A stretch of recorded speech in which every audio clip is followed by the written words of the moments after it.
The following program is sponsored by CBN. Coming up, you won't believe what's happening in our public schools and libraries. Whatever happened to puppet shows and craft day at the library? The doors are being opened for drag queens. You could be a drag queen superhero. And then, a fashion model who was looking for a boyfriend and wound up dating a serial killer. You're not supposed to be doing this. Her story. I knew God had spared me from something. On today's 700 Club.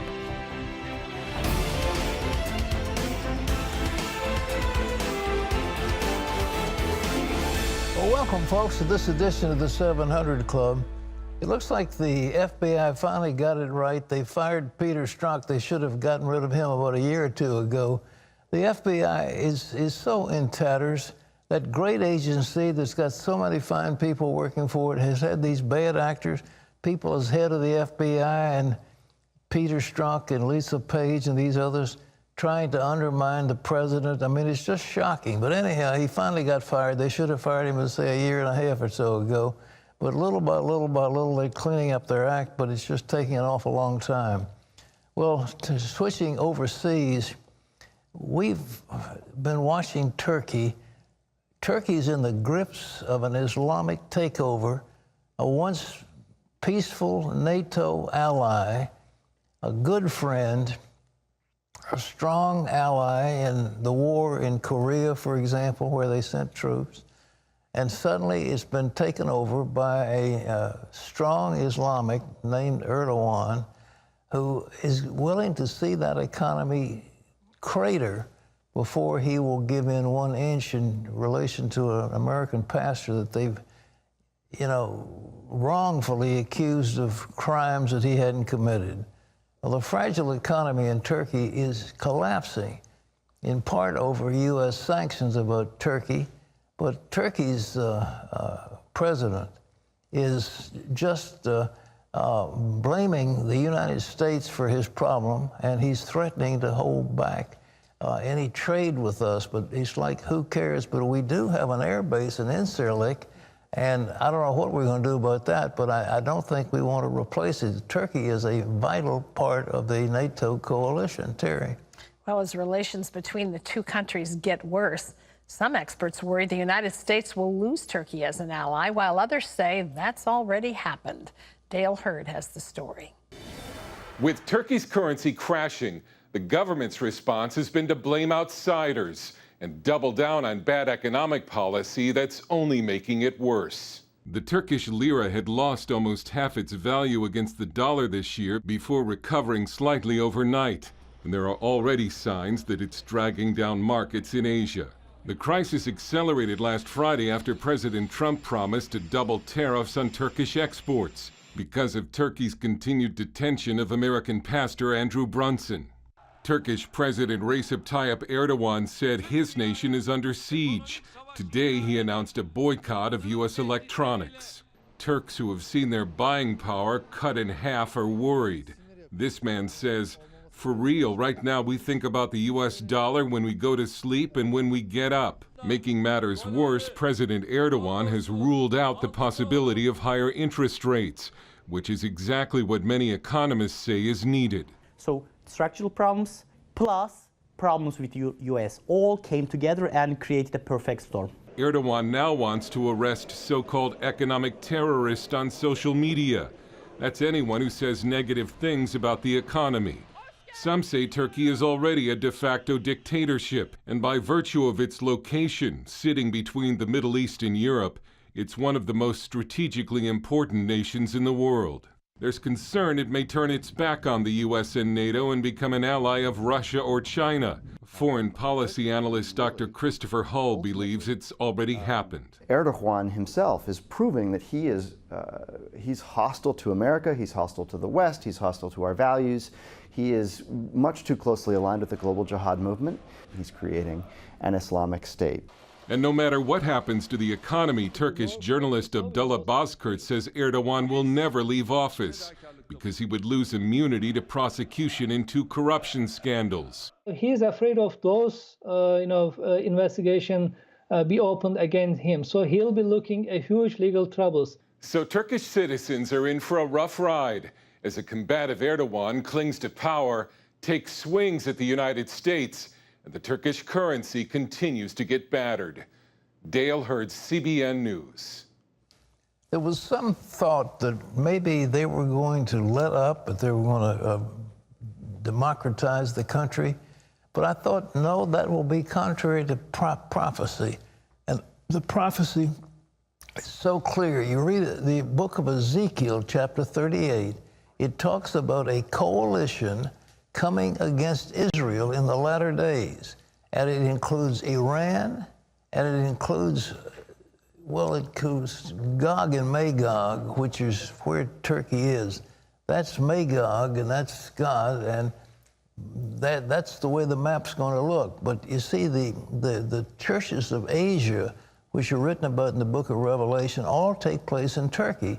And you see, Turkey is right in the middle of everything. You see, that's where all those churches were when there was a letter to the churches of Asia.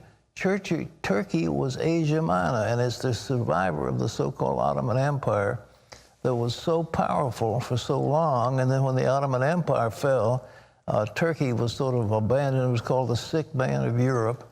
And then under this Erdogan, it has gone back to being heavily Muslim.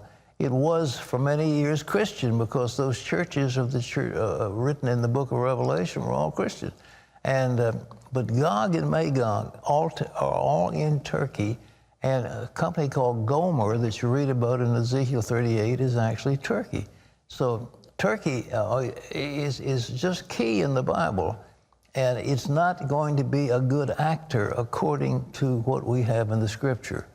Well, in other news, London police are investigating a crash outside Parliament this morning. They were calling it a terrorist incident. Wendy Griffin has more. Pat, a man drove his car into pedestrians and cyclists near Westminster Bridge, injuring at least 2 people. Witnesses say the car barreled into the crowd at high speed before crashing into security barriers. The volume of the crash was so loud that it sounded like he must have been doing some speed, and on a roundabout you generally go slower, so it seemed to be like it was probably intentional. The 20-year-old driver is being held on suspicion of terrorist offenses. It's the 4th time in 18 months London has seen a vehicle-based terror attack. Well, President Trump is on the offense today after the FBI fired Agent Peter Strzok Monday. This morning, the president tweeted Strzok's firing reveals the fundamental underpinnings of the Russia investigation were corrupt. Some say it's reason enough to shut down Robert Mueller's investigation. CBN's national security correspondent Eric Rosales has the latest.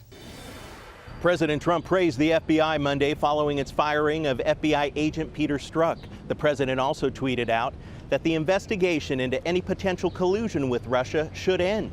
The president tweeted the list of bad players in the FBI and DOJ gets longer and longer. Based on the fact that Strzok was in charge of the witch hunt, will it be dropped? It's a significant body blow to the Mueller investigation, because in my view there would be no Mueller investigation but for the actions of Peter Strzok. Judicial Watch President Tom Fitton says investigators were too biased against President Trump to conduct a credible investigation, and it must end immediately. There comes a time where you got to put up or shut up. There's been no collusion between the Trump campaign and the Russians. There's nothing to suggest that he has anything there.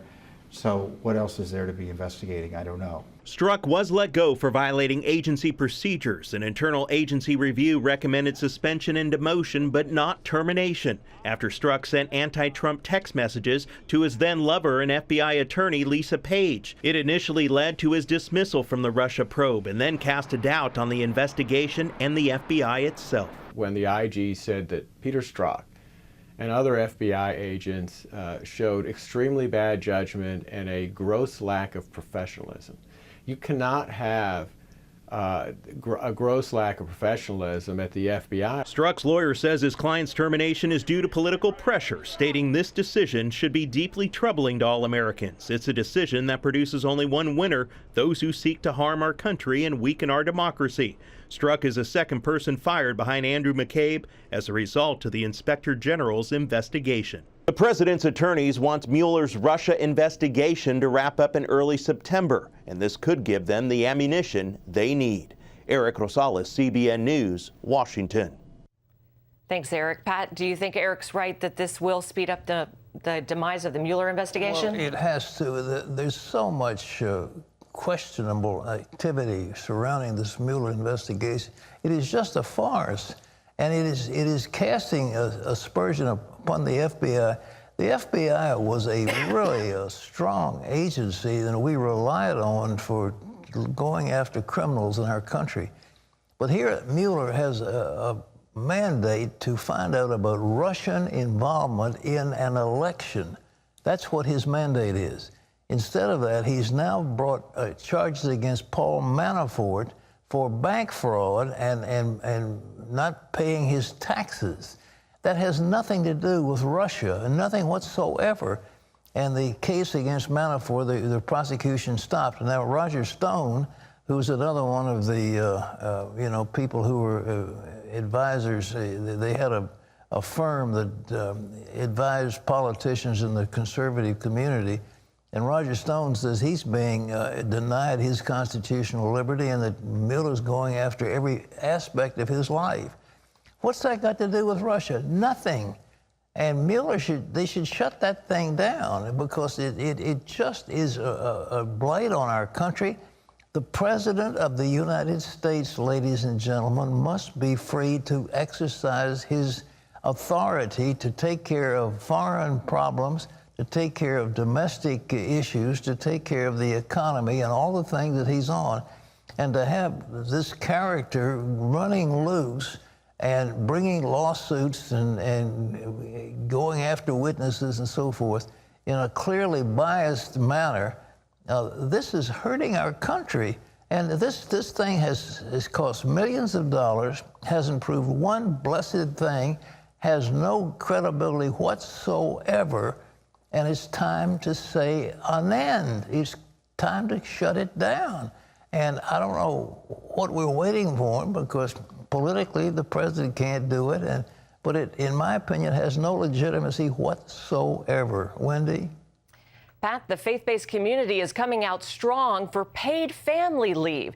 Senator Marco Rubio proposed the plan. It would offer parents a chance to stay home with their newborns in exchange for Social Security benefits. Under the plan, expected parents could apply to the Social Security Administration and receive at least 2 months of paid leave, all in exchange for a 3 to 6 month delay in their Social Security benefits. Multiple faith-based organizations have praised the idea. Well, it's known as the diaper loophole, and it affects low-income families receiving federal aid. Food stamps, WIC, Medicaid, none of these programs cover diapers. One former social worker decided to address this basic need, and as Caitlin Burke shows us, her efforts spread far beyond the local community. In an ideal world, each newborn would receive the best of care. Reality, however, shows that parenthood is an investment for which some families aren't fully prepared. We was in a situation we both was homeless, and now we getting our life back together. And similar situations face more than 5 million other children living in the U.S. Federal programs provide help for low-income mothers and children up to 5 years old, although those safety nets don't cover an essential need.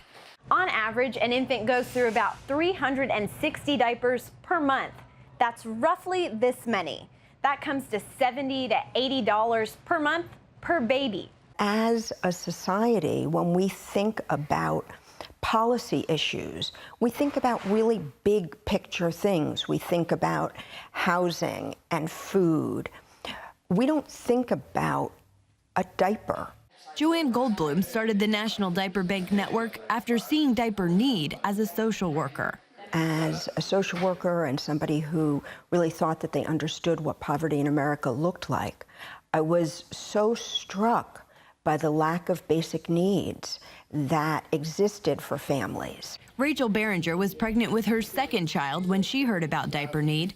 She went to her husband, Justin, the outreach pastor at their church in Kentucky, and they opened their first diaper bank in 2015.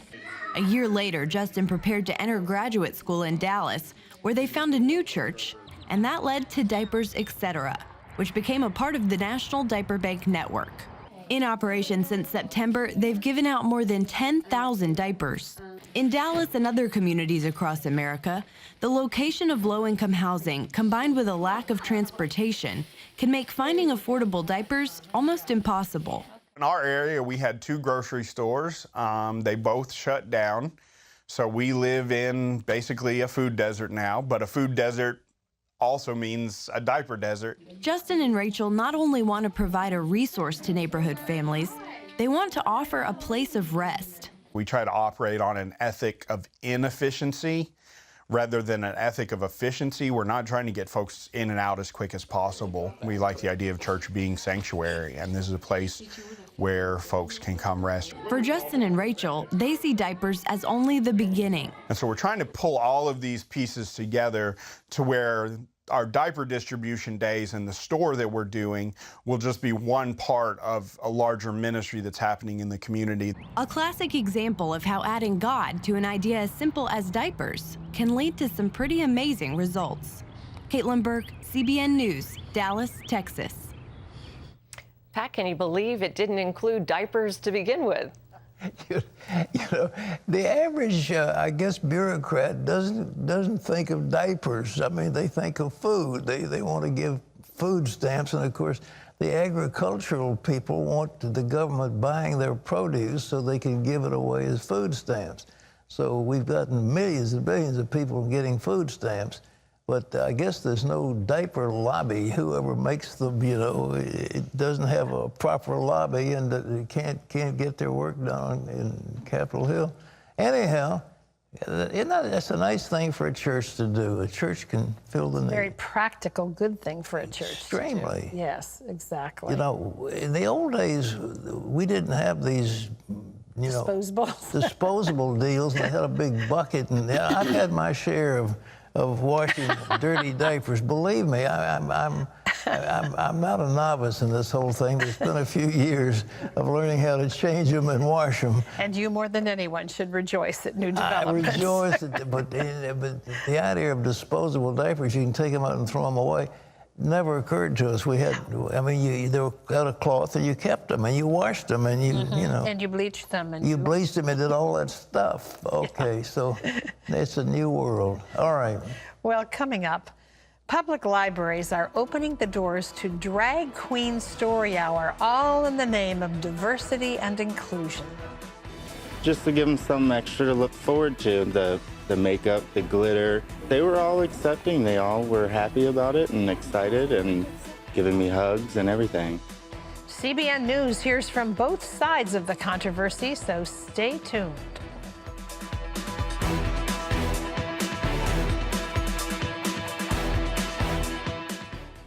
Hello, neighbor. Pat Boone here. You know, I remember a time when cashing a check at the bank to go on a vacation or buy a new car was a pleasure. Not today. Now, banks interrogate you about why you want your money, and in some cases, don't have enough cash on hand to give back your own deposits. And if you carry too much cash with you, like a Christian band did after a recent concert, it could be confiscated if an officer deems it suspicious. This is all part of a secret war on cash, taking away your financial freedoms. Why don't you call the number on the screen for a copy of The Secret War? I think you'll be amazed to see what the government and the media are hiding from you. Don't become a casualty of this secret war. It's your money. You need to protect it. Call now. Tomorrow, Just took it too far. a rebel without a cause. God, I'll throw in the towel on you. A young man heads for the streets. When I was homeless, they were homeless with me. Only to stare down a lengthy sentence behind bars. The judge knew my reputation. He knew my criminal history. His story of redemption. There's nothing that can keep God's love away from us. On tomorrow's 700 Club.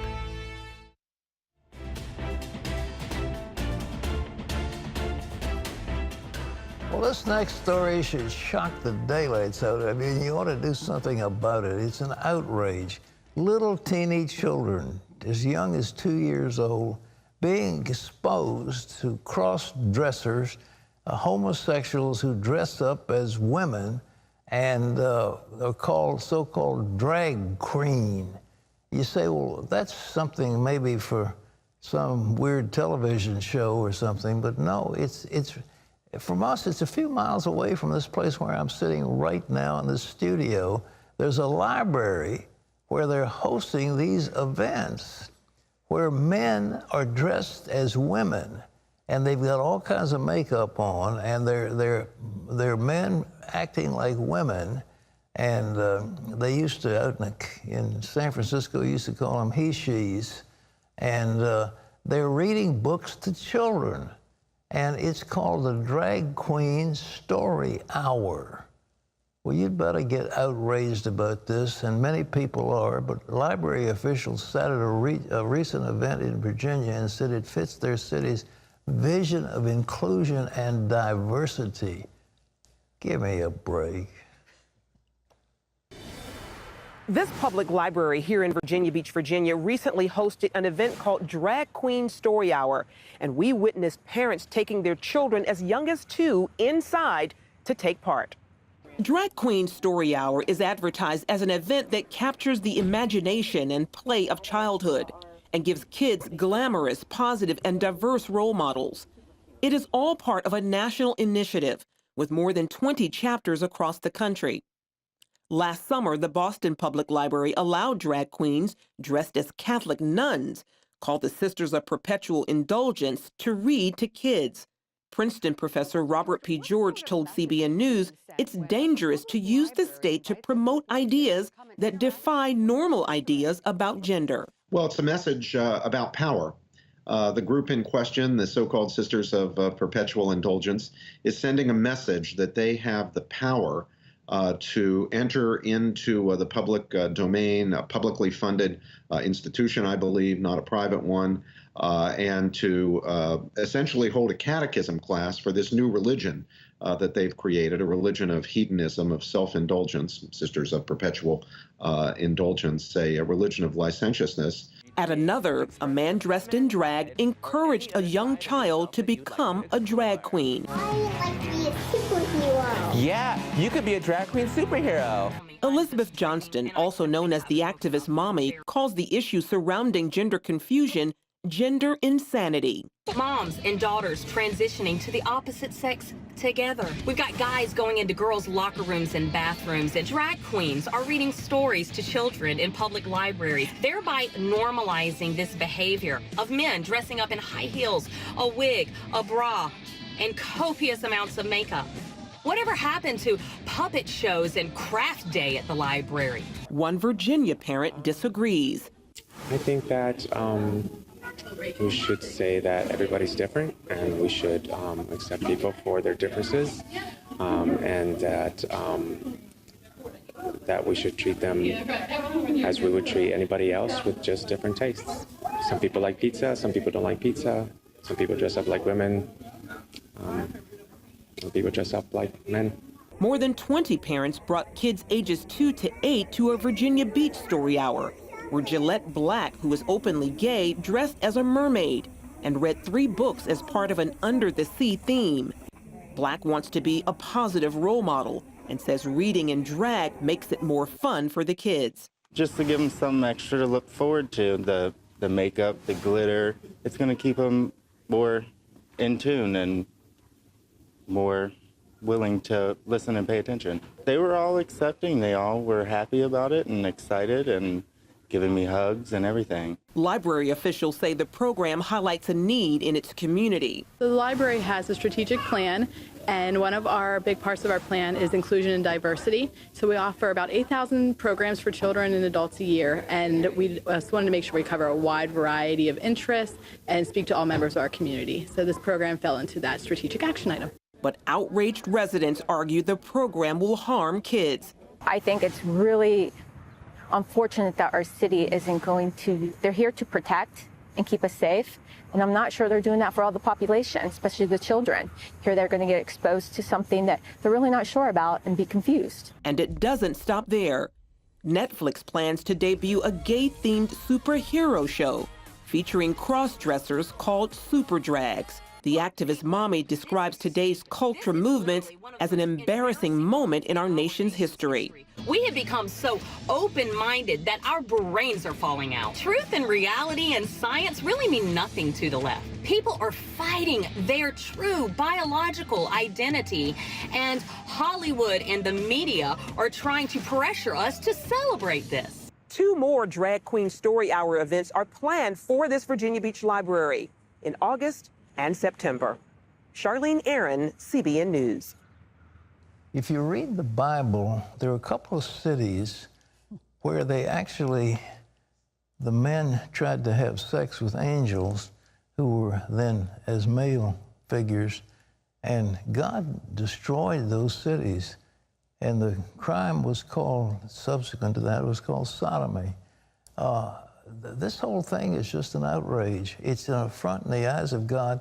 And I think that's what we're trying to do, is to stick our fingers in God's eyes and say, okay, Lord, you thought you were making people men and women. And that's what the Bible says, male and female, he made them, as part of his creation. But we're going to fix it so that we're going to confuse the sexes. We're going to confuse everything you're doing, and then we're going to murder as much as if we have offspring as a result of our sexual activity out of marriage, we're going to kill the offspring, and we'll stick our fingers in your eye and show you who's boss. That was the original crime. That's what led to the destruction of the Tower of Babel, and it's what led to the destruction of Sodom and Gomorrah. And the United States of America is on very slippery ground.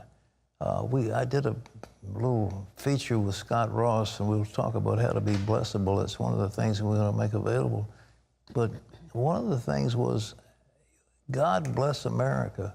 How is God going to bless America if we put our finger in his eyes repeatedly? And that's what we're doing. So it's not just some library that's going to be in trouble. It's the whole population when God brings judgment.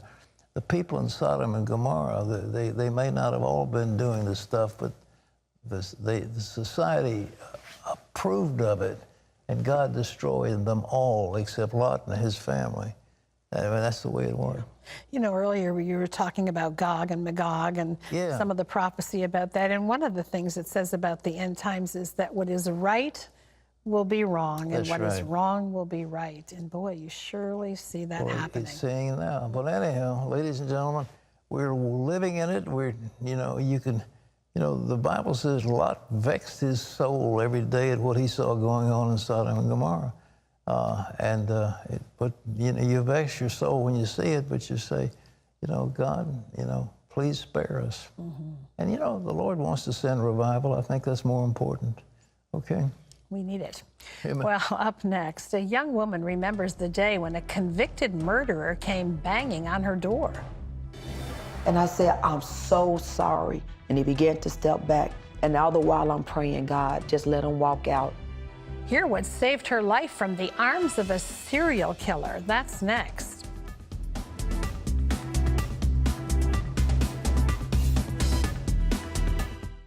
If you're turning 65, you may be learning about Medicare and supplemental insurance. Medicare is great, but it doesn't cover everything. Only about 80% of your Part B Medicare costs. A Medicare supplement insurance plan may help cover some of the rest. Learn how an AARP Medicare supplement insurance plan, insured by United Healthcare Insurance Company, might be the right choice for you. A free decision guide is a great place to start. Call today to request yours. So, what makes an AARP Medicare supplement plan unique? These are the only Medicare supplement plans endorsed by AARP because they meet AARP's high standards of quality and service. You're also getting the great features that any Medicare supplement plan provides. You may choose any doctor that accepts Medicare patients. You can even visit a specialist. With this type of plan, there are no networks or referrals needed. Also, a Medicare supplement plan goes with you when you travel anywhere in the U.S. Call today for a free guide. Let's take a look at some numbers. 4 out of 5 people who have a stroke, their first symptom is a stroke. 80% of all strokes and heart disease, preventable. And $149 is all it takes to get screened and help take control of your health. We're Lifeline Screening. And if you're over 50, call this number to schedule an appointment for 5 painless screenings that go beyond regular checkups. We use ultrasound technology to literally look inside your arteries for plaque, which builds up as you age and increases your risk for stroke and cardiovascular disease. And by getting them through this package, you're saving over 50%. So call today and consider these numbers. For just $149, you'll receive 5 screenings that could reveal what your body isn't telling you. And I'm going to tell you that's the best $150 I've ever spent in my life. Lifeline Screening, the power of prevention. Call now to learn more.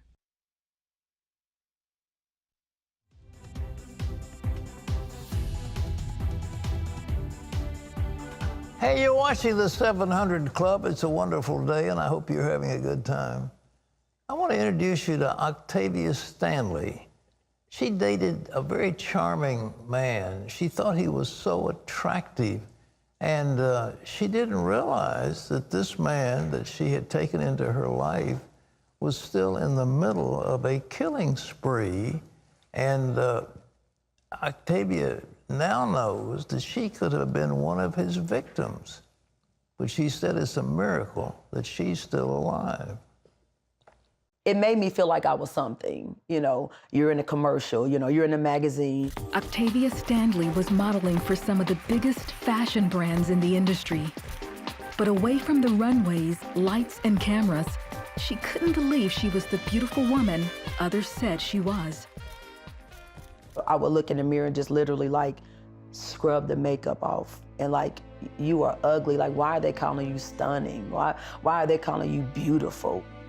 That's because Octavia carried a secret that was destroying her. From 3 to 5 years old, she was molested by 3 family members. Octavia learned to hide the truth and the pain. Inside, I was so broken. I felt very ugly. I felt very insecure. I felt not wanted. She felt God didn't love her and blamed him for the abuse. Why did I deserve this? Is there something wrong with me? How can you love somebody who the only way people like her is if they touch her? Octavia carried her childhood secrets and insecurities into her teen years and to college. There, she started dating an older man. Then one night, she lost her virginity when he raped her. Octavia distanced herself from God even more. If you care, there's no way you would let me be touched like this. It was just like, you like to see me hurt. That's what I felt about God. By then, she had started modeling, and she also began smoking weed, partying, and became promiscuous. If I wasn't giving myself, then I wouldn't be liked. I thought I needed touch to feel beautiful. But yet when I was touched, I would hate it. Octavia quit school and continued living that lifestyle for another 5 years. During that time, she got pregnant and had a son. Then she met a man, they married and had 2 children. They also went to church together. Octavia felt for the first time in her life, things were going well. My relationship with God got better. It wasn't perfect. It was just like, maybe he does hear me, you know. Maybe I'm not horrible. But Octavia still struggled to trust God's love for her. And when the marriage ended in divorce, she again blamed him for the pain in her life. When I looked at my kid, I was like, he loves me. But then the mirror would make me be like, he doesn't, because now I wouldn't have gone through this divorce. The stress of being a single mom and feeling like a failure led Octavia to become even more desperate. It finally drove me to a place where I wanted to commit suicide. And I tried, and I took all these pills, and I drank this alcohol, and I just woke up with a headache, because God didn't want me to go anywhere. It wasn't my time. Octavia realized she needed to take care of her children. She continued modeling and started working as an EMT. She also hoped to recapture the feeling she had when she was married. It was during this time she started dating a man she called DJ, even after he told her about his troubled past. He admitted to me that he had been in prison before, but it was a false charge. I kind of pushed the foreboding away, and the desire to just want to be with somebody, you know, came back. But soon, it became clear he was more interested in sex than marriage. Octavia gave in to his sexual advances out of fear of losing him. She also stopped going to church. A few months later, Octavia knew her life needed to change. You gotta stop. Like, this is horrible. You know you're not supposed to be doing this. 2 weeks later, she went to a Friday night church service. And I was telling God, I'm sorry for all that I did. And it wasn't just, I'm sorry. Like, I felt like I needed to spill out everything. He never rejected me. I rejected him, thinking that he rejected me. But this was the first time that I received his love and his forgiveness. So for me, that was my very first salvation moment. It was life-changing to me because I didn't feel unworthy no more. Like, it was like a glimmer of hope now. Like, I have hope for my life. I have hope for my future. Like, he's not distant. He really is near. And I walked away with that, just knowing I was loved. And the main thing, I knew I was forgiven. A couple of days later, her boyfriend came over wanting sex. She said no. And I said, I'm so sorry. And he began to step back. And all the while I'm praying, God, just let him walk out. And I shut the door. I knew God had spared me from something. Over the next year, Octavia started healing from her past and learning to trust God. Then one day, she realized just how much God had done for her. Through the news, Octavia found out that DJ, her old boyfriend, had been arrested for raping one woman and murdering 3 others. One he killed not long after Octavia told him to leave. Jones pleaded guilty and was given a life sentence with no possibility of parole. And I just began to cry out to God and tell him, thank you. I said, thank you, because that could have been me. Octavia was finally able to trust God and believe him when he calls her beautiful. I see a woman who has a destiny. I see that I'm not my past. I'm not my multiple relationships. I'm not the weed smoker. I'm not the seductress. I'm not the manipulator. I'm not the liar. I am a woman of God who found that her God is real. Octavia went back to college and graduated. She married Dean, and together, they pastor Dominion Power Church International in Kansas City, Missouri.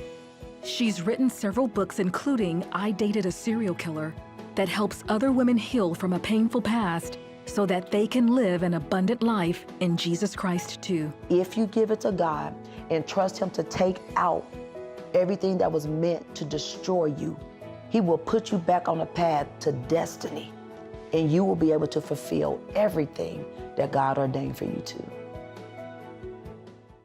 Octavia should have been, could have been killed. I shouldn't say should have been, but could have been killed. That man that she was dating, serial killer. That's interesting. That's quite a book. I Dated a Serial Killer. You wonder what was going on, and yet you think, well, God had a plan for her. She tried to kill herself, and God didn't let her do it. God wanted her to be used for him.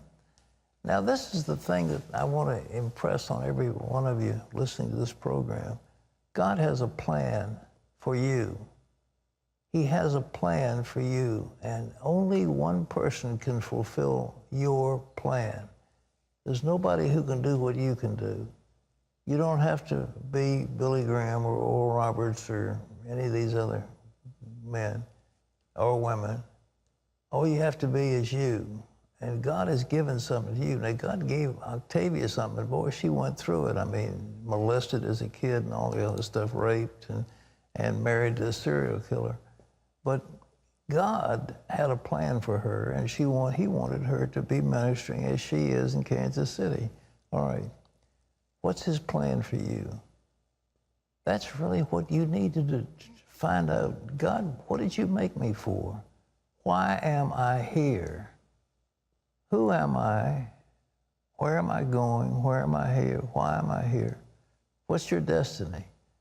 And every one of you has a destiny, but it starts in giving yourself to Jesus And then when you know him, all the sin goes away, all of the guilt goes away, all of the shame goes away.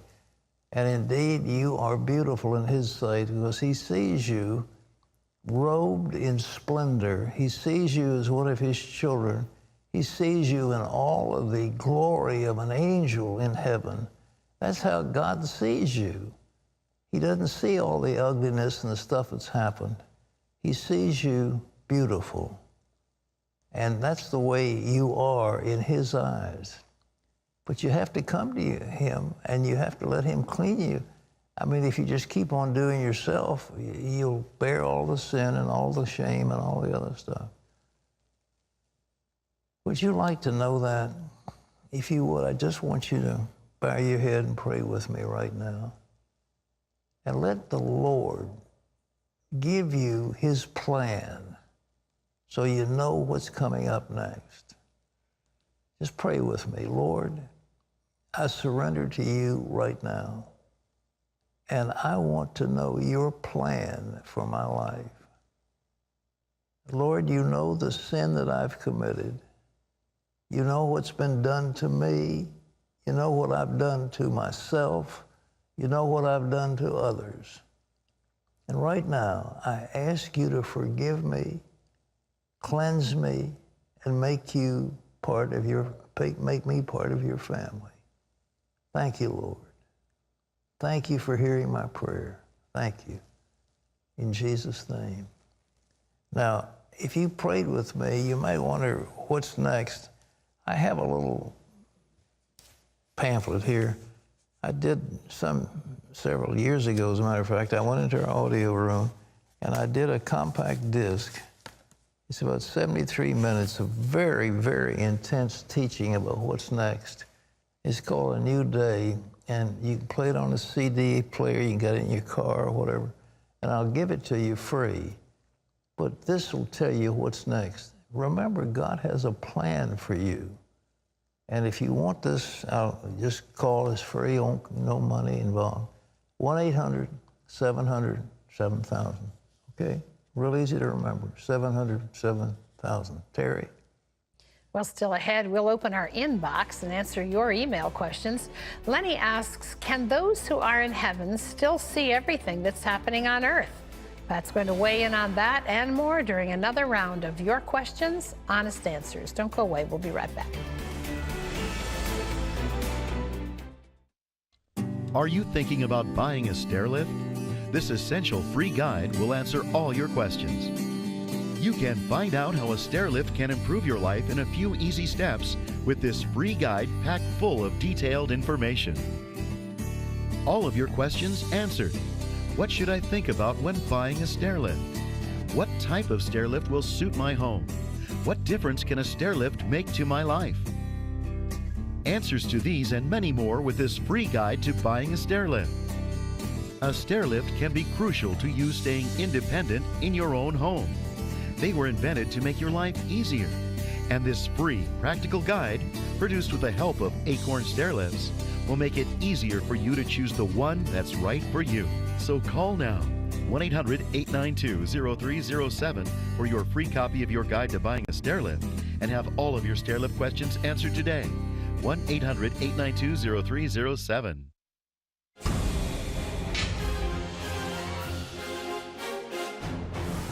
Welcome back to the 700 Club. Rescue workers are searching for survivors after a bridge collapse in Genoa, Italy. A large segment of the span came down during a violent storm, dropping cars 150 feet to the ground below. Government officials say at least 22 people are dead. About 200 rescue workers are on the scene. The transport minister calls it an enormous tragedy. Stay with CBNnews.com for updates on this developing story. Google is watching you even when you don't want them to. Lawmakers are vowing to step up oversight of its data collection practices after reports found the company continues to record your location even when you tell it not to. With apps like Google Maps, even with location history paused, they still automatically store time-stamped location data without asking. Lawmakers want policies giving users more control over their data and penalties for firms that violate user trust. You can always get the latest from CBN News by going to our website, that's cbnnews.com. Pat and Terry will be back with more of today's 700 Club right after this.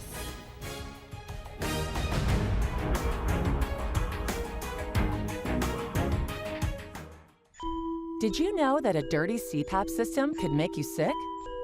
If you knew what could be growing in your mask and hose, it would keep you up at night.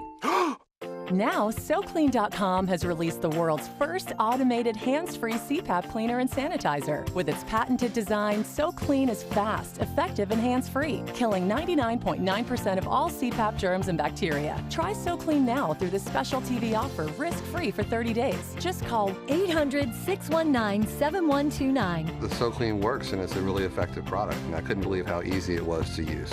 SoClean works on all popular CPAP machines and masks, destroying CPAP germs and bacteria without the daily hassle of washing your system by hand. Just place your mask in, close the lid, and walk away. Voila! Sanitized and ready to use. Try SoClean risk-free for 30 days. This is a limited-time offer. Call now. 800-619-7129. Or visit SoClean.com today. Tomorrow, Just took it too far. a rebel without a cause. God, I'll throw in the towel on you. A young man heads for the streets. When I was homeless, they were homeless with me. Only to stare down a lengthy sentence behind bars. The judge knew my reputation. He knew my criminal history. His story of redemption. There's nothing that can keep God's love away from us. On tomorrow's 700 Club.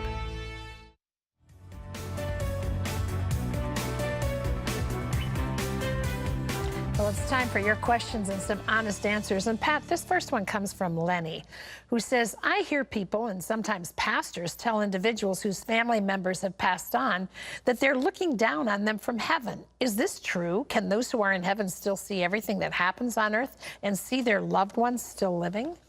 I don't think so. I think that the Bible says we're surrounded by such a great cloud of witnesses, but it's not the same thing as people spying on us. I mean, it just doesn't work that way. I mean, you know, the story of the rich man and Lazarus, you know, he was in Abraham's bosom, and he said, you know, I've got family on earth, and let me go to them. And Abraham said, they won't repent, though, if somebody rose from the dead, if they've got Moses and the prophets.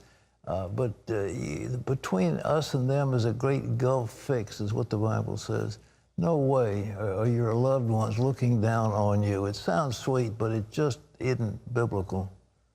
Okay, this is Sherry, who says, I believe we are in the beginning of sorrows that Matthew 24:6-8 describes. Rumors of wars, nation against nation, pestilences, famines, and earthquakes in various places. Do you believe we're in the beginning of sorrows of the end of days? Well, you know, when you look at the breakup of the Roman Empire, it sure did look like that. When you look at what happened in the so-called Dark Ages, about 1000 AD and on, it sure looked like that way. When the Germans were sweeping across Europe, and it sure looked that in World War I, World War II, it looked that way. But the truth is, it's hard to say, are we in the beginning of sorrows? There are a lot of things happening in the world that look a lot like it.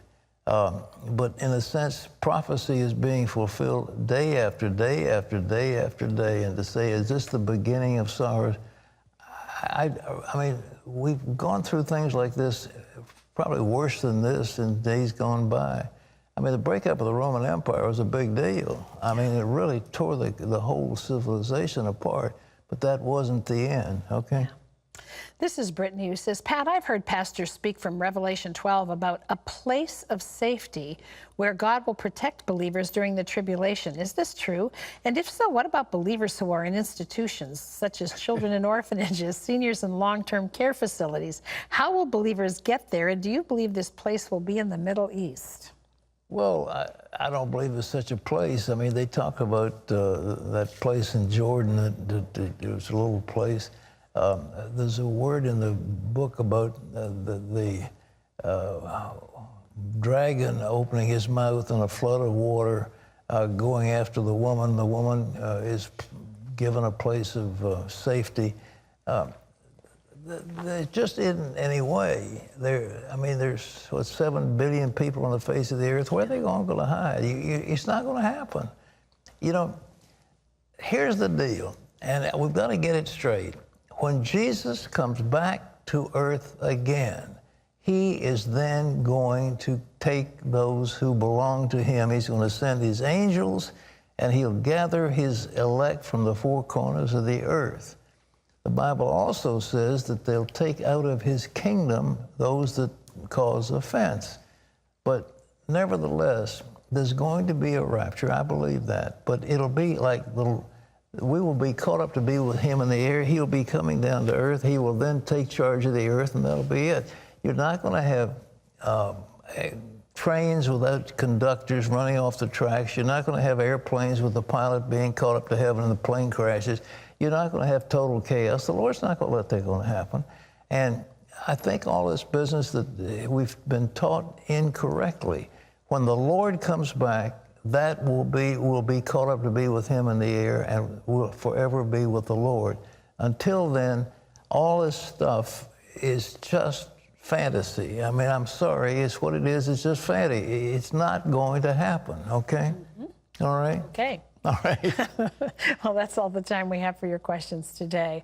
Still ahead, a woman has an uncontrollable shaking episode that lasted 19 hours. I started feeling this shaking inside of me. When you can't explain something, fear sets in. See how she conquered her fears and her ailments. Plus, we're going to be praying for you. It's all later on today's show.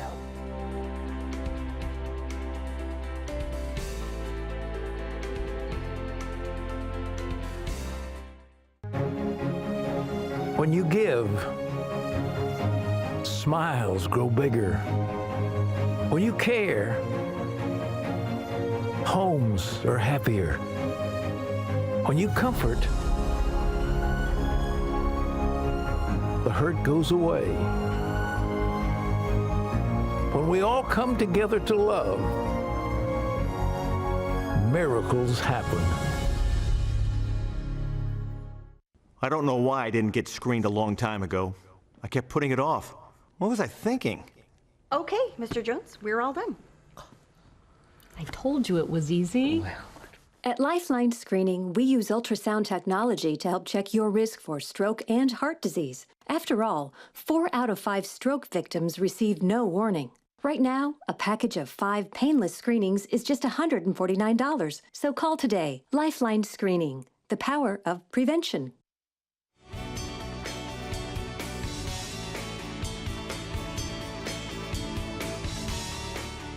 Well, imagine feeling as if your body started shaking and you couldn't stop it. That's what happened to Ruth Ann Howell last year. Over the course of 2 months, Ruth Ann suffered from these trembling bouts until the day she heard a word of knowledge from Pat Robertson. In October of 2017, while working her job in an assisted living home, Ruth Ann Howell began to feel tremors in her chest.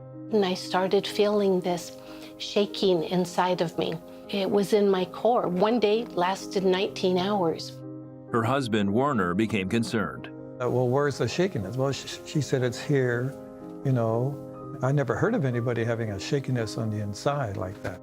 I went to see the doctor, and he said that it was anxiety brought on by stress. Now that I knew what it was, what do I do about it?